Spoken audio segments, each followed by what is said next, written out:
It was 3 in the morning, and the only light in the room came from his phone screen. He read the message again, even though he already knew every word by heart. Another rejection. No explanation. No feedback. Just a polite sentence telling him he wasn't chosen. In that quiet moment, all the years of effort felt useless. The late nights, the sacrifices, the feeling of being left behind while others kept moving forward, everything collapsed into one heavy thought.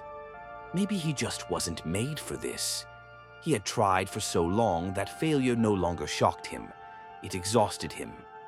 He began to believe that some people were simply built to win, and others were meant to keep trying without ever arriving.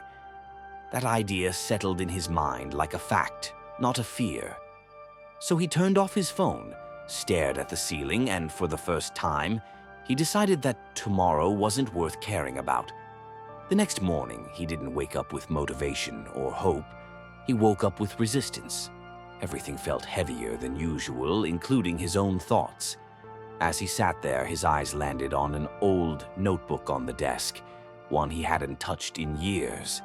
It belonged to a version of him that still believed effort mattered. When he opened it, the first page held a single sentence he had written long ago. "If I'm going to fail, I want to know how far I could have gone." That sentence didn't inspire him. It didn't make him feel strong or confident. It just felt honest. Nothing dramatic happened that day. There was no breakthrough, no sudden clarity. He simply did one small thing he had been avoiding for weeks. It didn't fix his life, but it stopped the day from getting worse. He repeated that the next day and the day after. Not because he felt ready and not because he believed things would work out. He moved forward because doing nothing felt worse than doing something small. Over time, he stopped waiting for motivation to appear. He acted despite the doubt, despite the fatigue, despite the quiet voice telling him it might still fail. Months later, he found himself in a place he once believed was unreachable. Not because he had become smarter or more talented, and not because luck finally chose him.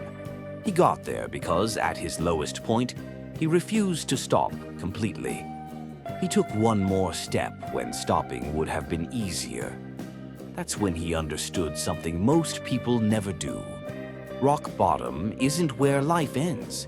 It's where most people decide to stay. The ones who move forward aren't fearless or endlessly motivated. They're tired, uncertain, and often discouraged. They just choose to take one more step, even when they don't feel ready.